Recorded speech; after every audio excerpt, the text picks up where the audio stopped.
La fama es un concepto adorado desde la más remota antigüedad. No hay ser humano que no haya sido alguna vez fascinado por el renombre y esa gloria que vuela en palabras, que se yergue en la aparente eternidad de la estatua. La fama es tentadora y como en la vieja y hierática Roma, muchos caminos hay para alcanzarla. El personaje que hoy nos acompaña en este encuentro con la historia es uno de esos afortunados que eligieron el camino de la obra y la filantropía. Su fama es tal que, a 100 años de su muerte, su nombre sigue presidiendo los más variados ejemplos de la virtud humana. Hoy tenemos el placer de recibir a uno de esos héroes que se destacaron en labores más nobles que la guerra. La única sangre que derramó fue para salvar vidas.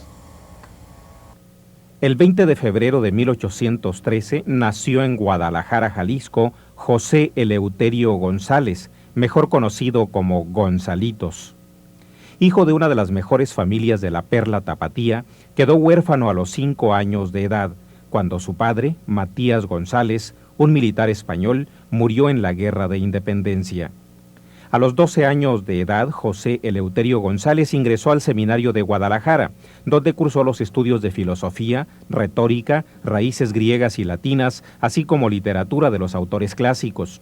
Dominaba totalmente el contenido de la Biblia y fue en el seminario donde fijó sus bases formativas. Cuando tenía 17 años se inscribió en la Escuela de Medicina de la capital jalisciense. Desde el inicio de su carrera se convirtió en ayudante de uno de sus maestros en la sala de la clínica del Hospital San Juan de Dios. Su llegada a Monterrey se dio 3 años después, en 1833, cuando viajó desde Guadalajara con Fray Gabriel María Jiménez, un sacerdote franciscano de origen regiomontano, a quien conociera en la sala de medicina interna en el hospital y quien convivió desde que inició su carrera médica.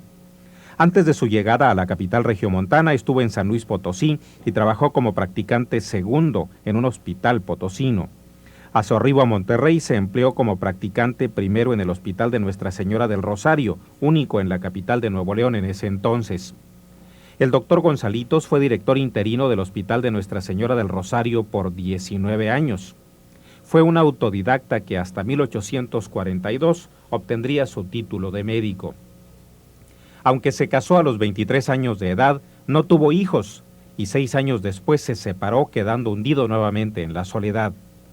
Al año de su llegada a Monterrey inició la impartición de sus cursos, primero de farmacia en la botica del hospital donde trabajaba con 4 alumnos. Luego de 4 años inició un curso de ciencias médicas cuando ya contaba con su título, implementando el programa de 6 años que llevaba la Escuela de Medicina de México. En 1853 abrió una cátedra de obstetricia para hombres y mujeres y en los años subsiguientes luchó para que se instalara el primer Consejo de Salubridad, que fue aprobado en 1851 y del cual formó parte. José Eleuterio González, Gonzalitos, fue uno de los fundadores de la Escuela de Medicina, abierta oficialmente en 1870. Está con nosotros nuestro querido Gonzalitos, el doctor José Eleuterio González, mejor conocido por todos como Gonzalitos. Es un honor, doctor, que esté hoy con nosotros. Nos honra con su presencia en este foro, en este encuentro con la historia. Sí, bueno, a mí me honra usted, es decir, creo que exalta mucho mi humilde persona. No creo que haya sido tan ejemplar. Solo traté de cumplir con mi deber como médico y como cristiano. Es cierto que cumplió con su deber, pero ¿no le parece que fue más allá? Fue más allá del deber. Sus obras trascendieron incluso su propia vida. Es que la nobleza de este pueblo exagera mis méritos. Luego la leyenda hace lo suyo. El tiempo todo lo tergiversa, ¿verdad? Puede tener razón, pero lo noto un poco tenso. Es propio de estos encuentros, está quizá un poco incómodo. ¿Podría ofrecerle algo, doctor? No, gracias, licenciado. Muchas gracias, señor licenciado. Es que estoy admirado de sentir a mi querido Monterrey tan distinto a como vine por primera vez. Téngame usted paciencia. Recuerde que soy un espíritu decimonónico. La tecnología me maravilla, pero me asusta un poco. Entonces, volvamos al siglo XIX, a la época en que vivió, ¿le parece? Sí. Hablemos de Guadalajara, su Guadalajara. Nací en la Intendencia de Guadalajara el día 20 de febrero de 1813, a las 7 de la mañana. Tempranero, doctor. Tempranero, sí, y latoso. Mi pobre madre estuvo toda la madrugada con los dolores del parto, a puras tisanas y fomentos. Yo vine naciendo ya clareando, ya le digo, hasta las 7 de la mañana. Aunque viera que no tanto. En aquellos años la jornada empezaba mucho antes del amanecer. Y mi horario siempre fue así. Otros tiempos. Y en ese momento empezó la faena de Gonzalitos, ¿no? Sí, y la de mis padres. Sabemos que su madre fue doña Antonia Mendoza y su padre... Sí, el capitán de milicias, don Matías González Ruiz de Esparza. Un buen hombre, de filiación realista, enemigo de la insurgencia. Peleó del lado equivocado. Bueno, según la historia. Fue leal a su postura política y la lealtad ya es un mérito. Aunque habla mi corazón de hijo, yo solo lo conocí. Murió cuando yo era un niño. Poco, lo conoció muy poco entonces. Sí, muy poco licenciado, tiempo. muy poco. ¿Y cómo era ese niño tapatío? Le diré, como niño no fui muy distinto a cualquier otro niño. Era impresionable y curioso. Y ambas características me acompañaron siempre. También estuve muy cerca de la religión. El modelo cristiano me tuvo cautivado. Sigo creyendo que es la suma de la perfección humana. ¿Se refiere al modelo católico? Bueno, durante mi formación no conocí otro, pero no necesariamente. Fui católico devoto, pero reconozco las virtudes cristianas aún entre los paganos. ¿Su devoción no lo impulsó alguna vez a tomar los hábitos religiosos? Alguna vez sí, pero no tuve fuerza. Dios me necesitaba en otra parte, sirviéndolo de otra manera. Supongo que esa curiosidad que menciona lo encaminó hacia la ciencia. ¿Cómo empieza sus estudios, doctor Gonzalitos? Bueno, primero en casa, con mi madre. Luego, con ese acervo, ingresé al colegio del Seminario de Guadalajara. En 1825. Tenía usted 8 años. ¿Se inclinó usted por alguna materia? ¿Alguna materia en especial? Bueno, no exactamente, no. Me gustaban los clásicos, filosofía, retórica, raíces griegas y latinas. ¿Usted se refiere a alguna que anticipara mi vocación por la medicina? Sí, posiblemente, no sé, ciencias naturales, por ejemplo. Viera que no. Y para ser más preciso, yo mismo ignoraba que tuviera esa vocación. ¿Entonces no fue médico por vocación? No, tal vez fue predestinación. ¿Cómo? ¿El destino en un devoto católico como usted? Digo destino como voluntad de Dios. Cuando la decisión humana no puede sustraerse a la suprema voluntad. ¿Dios lo tenía entonces destinado a la medicina? Sí, porque incluso mi acceso a esa materia fue azaroso. A ver, en 1826, según sé, ingresa usted en el Instituto de Ciencias. Así es. Mi padrino, el licenciado Rafael Mendoza, consigue que yo ingrese al instituto. Faltaba solo que yo eligiera en qué oficio me iba a especializar, de entre otros. Y con cierta desgana elegí la medicina. Rafael Mendoza fue pariente suyo, ¿verdad? Sí, fue mi tío carnal, hermano de mi madre. Fue mi protector y consejero hasta mi adolescencia. Muy valioso para mí. si considera que yo había quedado huérfano de padre. Cuando hablamos de un instituto de ciencias, doctor González o Gonzalitos, luego se piensa en los conflictos que se dieron entre la ciencia y la religión. ¿Esto no sucedió en su caso? Ah, no, de ningún modo. La religión está perfectamente encuadrada en su ámbito divino. La ciencia es otra cosa.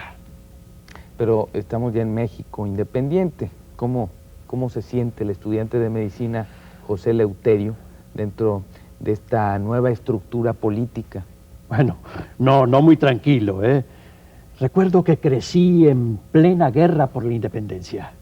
La mayoría de la gente no entendíamos bien lo que significaba esta independencia. Cuando esta se da, nuestra confusión es peor. Lo único que sabíamos bien era que ya no teníamos rey y que la guerra seguía. Esto último era lo peor. Las luchas de facciones desangraban a México.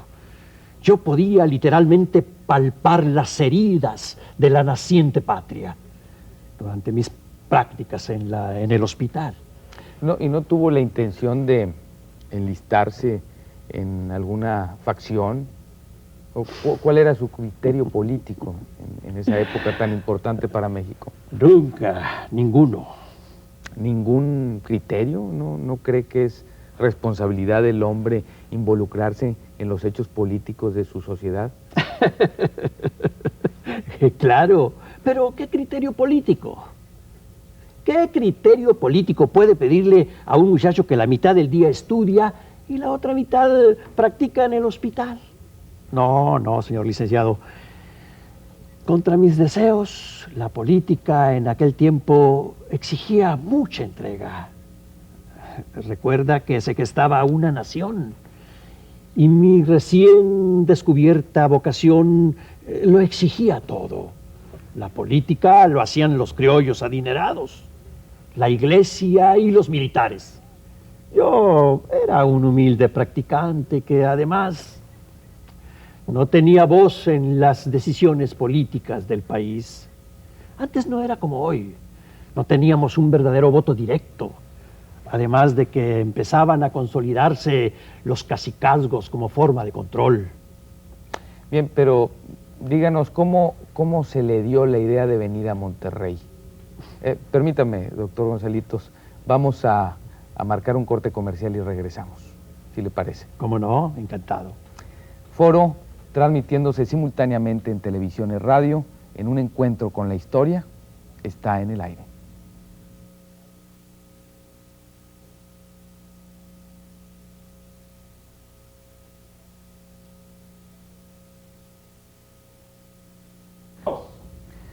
Continuamos en este encuentro con la historia con José Eleuterio González, el doctor Gonzalitos.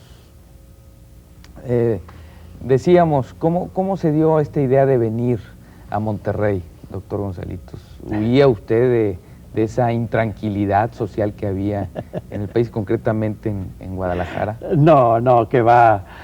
No se dio, me la dieron. Y no tenía intención de venir a Nuevo León, sino a San Luis. Aunque eso de huir es posible, pero no de una situación social. Huía como huyen los adolescentes. Empieza uno a sentir intensamente y no se puede quedar el cuerpo inmóvil. Hay que huir de lo que no cambia, de lo inmóvil. A ver, ¿qué opinó su tío al respecto? Nada, había muerto ya. Mi madre fue la que trató de disuadirme, aunque no con mucha firmeza. Salí de Guadalajara con 17 años, arrastrado casi por el entusiasmo de un franciscano, Fray Gabriel María Jiménez. Regiomontano. Regiomontano, sí, señor. Me llevó hasta San Luis y me consiguió trabajo. Mi primer trabajo remunerado. Pero aún era usted practicante, no ejercía la medicina propiamente. No era médico, pero sí ejercía la medicina. De hecho, trabajaba como ayudante de los doctores Cuadriello y Aranda en un hospital de San Luis Potosí. 20 pesos mensuales recibía, además de que continuaba mi práctica médica. Pero le diré, en aquel tiempo la cuestión de los títulos médicos no era muy prioritaria. El problema era que había muy pocos. Abundaban yerberos y santones. Pero más tardé en desempacar, cuando Fray Gabriel me pidió que lo acompañara como su médico de cabecera. Quería venir a Monterrey, aún contra mi consejo. Finalmente me convenció de acompañarlo a condición de regresar pronto a San Luis. ¿Y para usted qué era Monterrey? Palabras, palabras y palabras. Sabía que había sido capital del nuevo reino de León y que estaba entre las provincias internas de Oriente. Pero para entonces, diciembre de 1830, era capital del reciente estado de Nuevo León, entre Tamaulipas y el enorme estado de Coahuila y Texas. Esto era casi todo. Además de las palabras de Fray Gabriel, y claro, lo que todo el mundo sabía, que era tierra de guerra viva, por los indios, y que no había mucho que haber más que inmensos rebaños. Al llegar, ¿confirmó la idea que tenía de esta tierra? No. Confieso que vine un poco prejuiciado. Y es curioso, esta desconfianza del llamado bárbaro norteño es muy común. Comprobé que el clima no era muy sano. El río y los ojos de agua criaban ciénagas que eran propicias para fiebres palúdicas y cólera. La ciudad no era comparable a la opulenta Guadalajara o al orgulloso San Luis, pero sí tenía un encanto muy particular, muy curioso. La gente era sobria y honesta, con una franqueza que llegaba a irritar. Lo curioso es que sus casas eran como su gente. Una ciudad así fascina. Pero no estuvo mucho tiempo en aquella ocasión, en aquella primera ocasión, cuando se encontró por primera vez en Monterrey. No. Después de hospedarme 2 meses en el convento de San Francisco, volvimos a San Luis y continué mi práctica. ¿No se le ocurrió volver ya como médico? Sí, se me ocurrió, sobre todo después de ver la situación médica. ¿Era tan deplorable la situación médica en Monterrey? Mucho. Figúrese que solo había 6 médicos, un hospital y una botica. De los médicos, 4 eran privados y nada más 2 ejercían en el hospital de Nuestra Señora del Rosario. Por otra parte, el boticario muchas veces hacía las veces de médico. Y no vea la de curanderos y comadronas. Y entonces usted vio la oportunidad de regresar. Otra vez, Fray Gabriel. A los 2 años casi de mi primer visita, el buen fraile quiso venir a morir a su tierra. Yo vine otra vez como médico del franciscano. El doctor Cuadriello me avaló 17 meses de práctica y Fray Gabriel me procuró 2 recomendaciones. Con esto y alguna incertidumbre, llegamos de nuevo. Sí, a Monterrey fue el 12 de noviembre de 1833. Sí, señor. Y esta vez fue para siempre. ¿Y cómo lo recibió entonces la ciudad? Con cólera. Monterrey, con cólera. Sí. ¿Cómo que con cólera? Sí, con cólera. Se había desatado una tremenda epidemia de cólera morbus. El mal empezó en los puertos de Tamaulipas y pronto llegó hasta Monterrey. 3 meses antes de nuestra llegada comenzó el mal.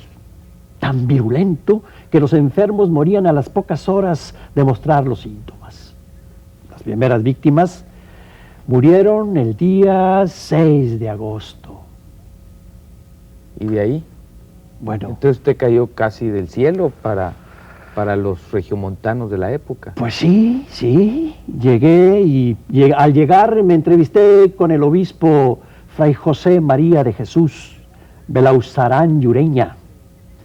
Luego de ver mis cartas y mi aval, me instaló en el hospital de Nuestra Señora del Rosario. La epidemia estaba en su apogeo. Miles de personas murieron entonces Por eso se le llamó cólera grande. Usted seguía siendo un practicante y tenía 20 años de edad. ¿Qué cosas quedan del joven Gonzalitos de Guadalajara? Poco, pero bastante. Sobre todo esa facilidad para impresionarme y la curiosidad. ¿Empieza a surgir el escritor? No, no todavía. Pero la inquietud crece. Sabemos que por esos días del cólera grande, como le ha llamado, es cuando aparece el apodo de Gonzalitos. Sí, me empezaron a decir así durante la epidemia. Pues no sé a quién se le ocurrió. La razón era mi juventud. Era el practicante más joven del hospital. Y mi físico me hacía verme todavía más joven. Pero su juventud no fue el único motivo para que se hiciera tan popular en una ciudad de casi 20,000 almas. No, claro. Fue un incidente el que lo hizo. De hecho, una desobediencia. Esto implica que a su carácter debe añadirse la rebeldía. No, de ningún modo. Generalmente fui muy dócil ante la autoridad, aunque siempre antepuse mi deber y mis principios.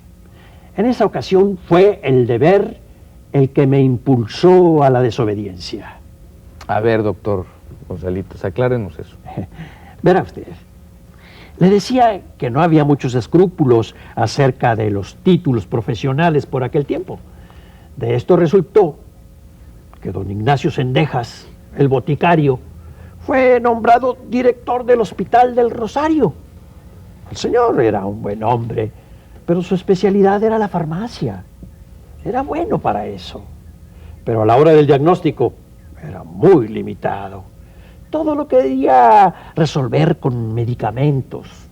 Entonces se dio el caso de un paciente con gangrena en la mano izquierda. El boticario recetó medicamentos y claro, el resultado fue que el pobre enfermo sufrió enormidades y peor que la gangrena tendía a extenderse. En vista de lo grave del caso, desobedecí a Cendejas y amputé la mano gangrenada. Al poco tiempo hubo mejoría en el enfermo, no así en mi relación con el director del hospital. Este incidente se hizo público y ya ve hasta dónde vino a parar. Hasta serlo director del hospital de Nuestra Señora del Rosario. ¿No era esto parte de la ambición del joven Gonzalitos? No, de ninguna manera. Lo que sucedió fue que mi ascenso, que no era mi ambición, fue consecuencia de mi desobediencia con el boticario Cendejas. Las habladurías me dieron una fama casi de milagroso y el director se vio como un incompetente. Cendejas no solo renunció, sino que hasta salió de la ciudad. Como verá, los escrúpulos de la gente no eran tantos. A un boticario siguió un practicante. A un boticario le siguió un practicante. Exactamente. Y el trabajo, por supuesto, se multiplicó. Eso dice mucho de su carisma, del afecto que había despertado ya en la gente de Monterrey. ¿Qué va? Si bien es cierto que mi dedicación durante el cólera grande me valió muchas simpatías, también es cierto que el ascenso, después de todo, era consecuencia de chismes y no de mi capacidad profesional. Con carisma no se cura a la gente. Y tuve que redoblar esfuerzos para ponerme a la altura. Sí, a la altura de mi nueva responsabilidad. Y para ese entonces ya había desarrollado su interés por la investigación científica, supongo. De hecho, su obra es muy diversa. Sabemos que aparte de la medicina, usted se desenvolvió en otras disciplinas, ¿no? Solo seguí el modelo clásico. Permeado por su devoción católica. No permeado, enriquecido. Así sea, doctor, enriquecido. Creo que recordar que don Hermenegildo Dávila escribió que usted poseía una prodigiosa memoria, que podía citar capítulos enteros de la Biblia y de los clásicos. Esto era un detalle más para despertar la admiración de sus coetáneos, ¿no? Esto puede parecer muy efectista en una sociedad eminentemente inculta, ¿no cree? Sí, tiene usted razón, señor licenciado. Las citas textuales pueden ser apabullantes en los espíritus simples e ingenuos. Pero no se engañe, no era esa mi intención. Al contrario, tome en cuenta que los libros eran bastante escasos. Aprovechando mi buena memoria, podíamos evitar la constante consulta de las referencias necesarias para la cátedra. No crea que me la pasaba citando interminables trozos literarios a cada paso. Generalmente hablaba como ahora. Solo citaba en cátedra o en alguna sobremesa literaria. Le digo, la historia tiende a distorsionar la personalidad. Bueno, si nos permite, doctor Gonzalitos, vamos a regresar después de unos comerciales. ¿Cómo no? Sí, señor. Foro está en el aire con un encuentro con la historia.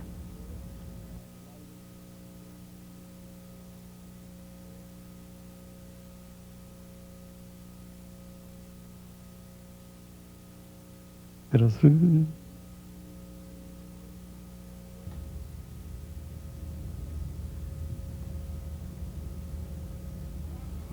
Grabando 5, 4, 3, 2. En este encuentro con la historia continuamos con el doctor José Eleuterio González, nuestro querido Gonzalitos. Doctor, volvamos al hospital. La cirugía y los métodos hospitalarios en general no eran óptimos en el siglo XIX. Usted, sin embargo, con los pocos medios que tuvo a su alcance, adquirió mucha celebridad. Díganos en qué condiciones encontró usted el hospital y, sobre todo, cuáles eran las enfermedades de nuestros bisabuelos. A ustedes, en las postrimerías del siglo XX, nuestros recursos les deben parecer muy primitivos. En cierta medida es cierto. Solo hay que tomar en cuenta que la evolución de la humanidad, algunas enfermedades naturales se rebasan, pero otras se agudizan y complican. La evolución de las enfermedades determina el perfeccionamiento de la ciencia médica. Claro, la medicina del siglo XIX tuvo muchas carencias. También hay que considerar las carencias propias de esta tierra, que en aquel entonces era otro mundo. Las comunicaciones no favorecían mucho el mantener el hospital bien equipado y con los medicamentos adecuados. Esto aunado a que la administración del hospital cargaba con muchas deficiencias, determinó que mi primer trabajo fuera la reorganización. Y fundar la cátedra de farmacia. ¿Farmacología? Sí, así le llaman ahora. Y fundé esta cátedra porque la inmigración del señor Cendejas nos había dejado sin boticario y sin botica. La cátedra la abrí en 1835, con 4 estudiantes, que no solo concluyeron sus estudios, sino que establecieron sus propias boticas, una de ellas en Monterrey. Respecto a las enfermedades que campeaban por esta tierra, sí, aparte del cólera que tuve que enfrentar en 3 ocasiones, eran comunes la tifoidea, el paludismo, la fiebre amarilla y algunos tipos de infecciones intestinales.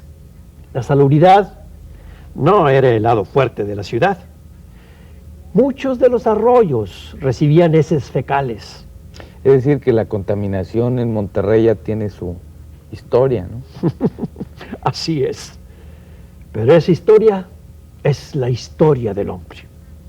La irracionalidad humana siempre ha sido el peor agente contaminante. ¿Y usted hizo algo al respecto, doctor Gonzalitos? Pues batallar con mis propios y pobres medios y escasos conocimientos de mi época. Esto es lo más grave. Lo que para ustedes es una verdad fuera de toda duda, para nosotros era solo sospecha. Recuerdo que cuando el cólera era grande, las autoridades prohibieron la venta de bebidas alcohólicas después de las 10 de la noche, como medida de prevención. Hágame usted el favor. Como ve, nuestra batalla también era contra la ignorancia. No se crea, doctor, no se crea. Esa guerra todavía continúa. Mientras más se sabe, parece que más se ignora. Esta fue la razón de que se fundara entonces el Consejo de Salubridad, un arma contra la ignorancia. Sí. El 19 de septiembre de 1851. Pero ustedes tienen mejores armas. La tecnología, por ejemplo. La voluntad humana es la mejor arma, ¿no cree? Pero bueno, volvamos al siglo XIX. No queremos que se sienta de nuevo fuera de época. Quedamos en que el joven practicante era ya el director del Hospital del Rosario y además educador. Esto dice mucho de un éxito precoz. Pero ¿y la vida personal del joven Gonzalitos? La parte sentimental del hombre, ¿no? Bueno, este es un tema muy sabido, ¿no cree? Sí, quizá para algunos, pero nos gustaría saber su versión. Sabemos que en vida siempre se resistió a comentar al respecto. Creo que todos conocen los hechos. Lo que acaso no se sabe es mi actitud al respecto. Pero aún esto no es difícil de adivinar si se considera que mi juicio está hecho a través de mi moral cristiana. Igual creo que debería hablarnos de ese lado que lo hace común, que lo identifica con el pueblo llano, con sus angustias y pasiones, ¿no cree? Tal vez tenga usted razón. Es una historia corta y desafortunada. 3 personajes sin carácter para la tragedia y sin patetismo para la comedia. No era un muchacho muy atractivo. La disciplina médica me hizo adquirir actitudes de madurez muy prematuras. ¿A qué mujer le parecería atractivo un joven con carácter de viejo? Mientras aún me dedicaba a mi trabajo, con mucho tesón, casi febril, fue cuando conocí a María del Carmen. Ella tenía 19 años y yo 23. Y se enamoró de ella. Bueno, nos casamos el 7 de enero de 1836 en la iglesia catedral. Pero estaba usted enamorado, doctor. Durante un tiempo fue una buena esposa. Cumplió con su deber. Si no estábamos enamorados, por lo menos había simpatía, cariño, respeto. Al menos al principio. Ella no era muy querida en la sociedad regiomontana, ¿verdad? No, ni en todo el estado. Era hija ilegítima del cacique realista Joaquín Arredondo. Fue aquel militar que gobernó despóticamente el nuevo reino de León desde 1814 hasta la consumación de la independencia. Es así, ¿no? Sí, el virrey chiquito le decían. Exactamente. Luego de batir a los insurgentes por todas las provincias, por las provincias internas de Oriente, se convirtió en dueño del nuevo reino. Durante 8 años estuvo asolada la región con sus excesos y extravagancias. Lo único de admirarse era su sentido del humor, aunque fuera tan negro. ¿Y cómo empezaron los problemas domésticos? ¿Fue su profesión la que lo distanció de su esposa? Carmelita tuvo que soportar mis prolongadas ausencias, además de que tal vez no tenía suficiente interés por mí. Y sí mucho en el general Arista. Sí, es posible. A los 5 años de nuestro matrimonio, Ella se fugó con don Mariano. Mariano Arista. Sí, bueno, no fue exactamente una fuga, pero sí se dio la separación. Ella vivió una temporada en la hacienda de Mamulique. Era propiedad del general. Y yo tomé este hecho con toda la serenidad de que fui capaz. Y así terminó este episodio. Para mí sí. No para don Mariano. Hubo un incidente que me reservo, si usted me lo permite. Un incidente que lastimó al general. Desde su aserradero se confabuló contra mí. Quería deportarme de mi estado y mandarme a Yucatán. Afortunadamente hubo cordura en un buen hombre, el general Francisco Mejía, que pudo calmar la animosidad de don Mariano e interceder a mi favor. Una situación muy difícil, doctor, ya me imagino. Mucho, pero nunca dudé de la disposición de mis amigos, de todos mis amigos en el estado. Sabía que se opondrían a tamaña injusticia. Además, confiaba en que don Mariano recuperaría la cordura. Era un buen hombre, solo estaba ensorbecido. ¿A ella no la volvió a ver, a María del Carmen, su esposa? Nunca. Supe que vivió un tiempo en Mamulique, luego ya no. Parece que la repudió y ya no supe más. Ah, pobre mujer. Y mientras tanto usted siguió desempeñando su trabajo en el hospital y en la cátedra. Todos estos desafortunados incidentes no le restaron energía al practicante y mentor. No, absolutamente. Al contrario, tal vez la vida doméstica me molestaba un poco. Luego de la separación, me pude dedicar más a mi trabajo, a la investigación y a perfeccionar mis estudios. De hecho, al año ya tenía mi título profesional de medicina. Como ve, me fue mejor. ¿Y cómo pudo titularse usted de Monterrey? Por un recurso legal. El gobierno estaba investido de la autoridad para reconocer y evaluar los conocimientos de cualquier practicante a través de una junta dictaminadora. De esta manera, por fin recibí mi título profesional de médico, el 8 de marzo de 1842. Tenía usted 29 años y supongo que continuó con la práctica médica. Y con la enseñanza. Es cierto que siempre pensé en mi carrera como un deber público, pero creí que era todavía más importante la preparación de más médicos. En general, la educación era un factor que debería tomarse muy en serio en aquel tiempo. ¿Y ahora? Pero usted empezó enseñando medicina. Puede considerarse el decano de la educación en esa área, ¿no? Así es. Durante 5 años tuve esa cátedra, aunque solo uno de mis pupilos terminó la carrera. El 29 de febrero de 1848. ¿Qué bien lo recuerda? Sí, el primer médico nuevoleonés. ¿Y quién era él? Don Blas María Díaz. Un gran estudiante de cadereita, ¿eh? Para entonces en Nuevo León habían pasado muchas cosas. ¿Cómo veía usted los cambios que se estaban dando? Muy mal. Recuerde que mis ojos no funcionaban muy bien.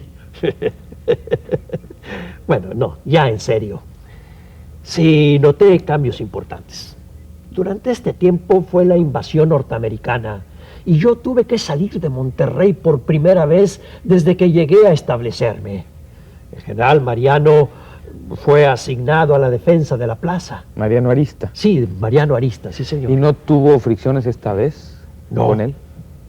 Él venía a cumplir con su deber de militar y mexicano. En esos momentos, las animadversiones personales pasan a un segundo término. El sitio de la ciudad fue cruento y por fin fue tomada. Los norteamericanos entraron a la ciudad y de paso tomaron posesión del hospital.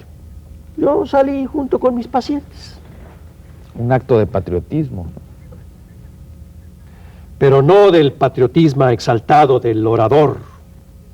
Si el principio de patria es una conjunción de pueblo, tierra y soberanía, y en ese momento se dispersaban estas, no había razón para quedarse.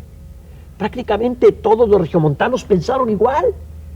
En mi humilde caso, la única cosa que pudo retenerme fue mi deber como médico, que es como un sacerdocio. Se otorga indistintamente de facciones, razas o credos. Pero era el caso que los invasores traían buenos médicos y no fueron necesarios mis servicios. ¿Y no tuvo usted la intención de volver a Guadalajara, a aprovechar el momento para ver a su familia? Sí, lo pensé mientras me establecí en Cadereyta. Fue en la hacienda de Santana, pero no eran vacaciones para mí. Mis pacientes estaban a los alrededores de Monterrey. Además, mis pupilos... Lo pensé, como se lo decía antes, pero pudo más mi deber. Mi compromiso con la medicina y la cátedra. Y tal vez hice bien. Hubiera sido terrible llegar a Guadalajara y solo encontrar la tumba de mi madre. Sí, mientras dudaba si volver o no, recibí la noticia de su muerte. Mis vínculos con Jalisco se hicieron más débiles. No tenía a dónde regresar. Monterrey era ya mi casa. Pero ese golpe debe haber sido terrible para una persona como usted, ¿no? Es decir, pues, para cualquiera, pero con esta lejanía y lo que estaba pasando acá. Sí, pero la encaucé como siempre en el trabajo. Parece que es una costumbre de Gonzalitos, no sé, desahogar las crisis afectivas en el trabajo. Su tardía vocación como médico y mentor fue algo así como el amor de su vida. El amor de mi vida. Ha dado usted en el clavo. Sí, hay un compromiso amoroso con mi trabajo. La razón está en la entrega con la que abordé la medicina y la docencia. O la incapacidad de entrega hacia una persona. Muy agudo, licenciado. Mira que en cierta forma tiene usted razón. Esa entrega de que habla me era imposible encauzarla hacia una persona. De hecho, era más sencillo para mí pensar en colectivo respecto a mi afecto. Dice usted un afecto, un amor crístico, no Sí. carnal. Pero ¿y la carne? ¿Cree Bueno. usted que su entrega al trabajo lo obligaba al celibato? La carne perece. No me importaba más que como mi obra médica. Aunque no era yo tan célibe como pudiera pensarse. Pero estos son detalles muy íntimos y prefiero guardármelos. Estamos de acuerdo, esas son intimidades y si le parece, doctor Gonzalitos, en un momento regresamos. No tardamos en volver. Foro en un encuentro con la historia está en el aire.